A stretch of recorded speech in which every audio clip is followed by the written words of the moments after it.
Welcome back. One final point before we go tonight. I read a study today that shocked me.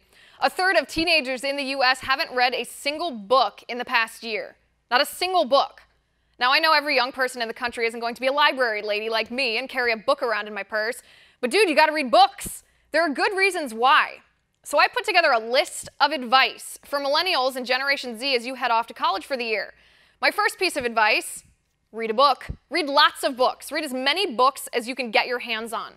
Reading books helps you think for yourself. Reading books is the best way to educate yourself when you're young. It helps with your attention span, which, if you're anything like me, your attention span is about the length of a gnat when you spend all day on your phone. If you read a book, your attention span gets longer and better. You'll get smarter.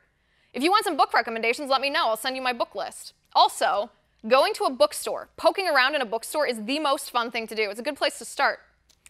Number 2, call your parents every day. I'm 29 years old and I call my mom every day on my drive to work.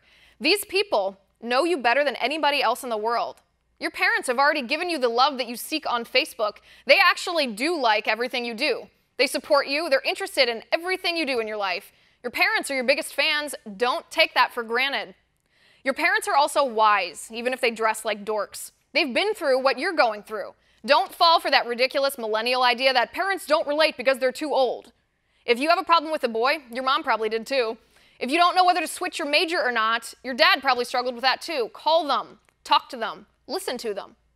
Number 3, go on a real date. Not Netflix and chill, not you want to hang out. Go on a real date.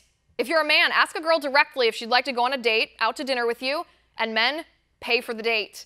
If you're a girl, go on that date with a man who has the guts to be direct and ask you. Stop swiping right and left and texting strangers. Instead, sit across from somebody on a real date and try to get to know each other without looking at their Instagram first. Number 4, go to church.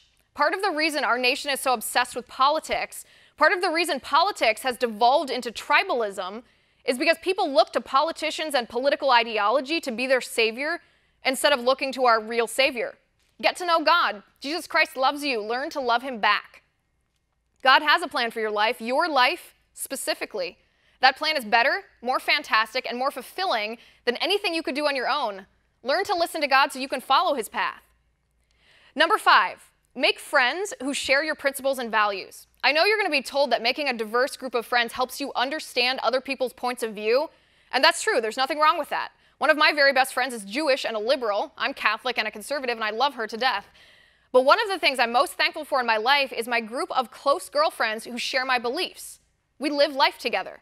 We support each other, we encourage each other, we hold each other accountable. There is nothing in the world like having best friends who share your heart and mind. So don't worry about making friends with the popular kids or the cool kids. Find some real friends, and you'll be set for life. And that's my final point. You can reach me on Twitter at Liz_Wheeler. If you liked the show, please send me an email at oann.com/contact. In the meantime, catch us here tomorrow at 9 p.m. Eastern. And until then, have a good night.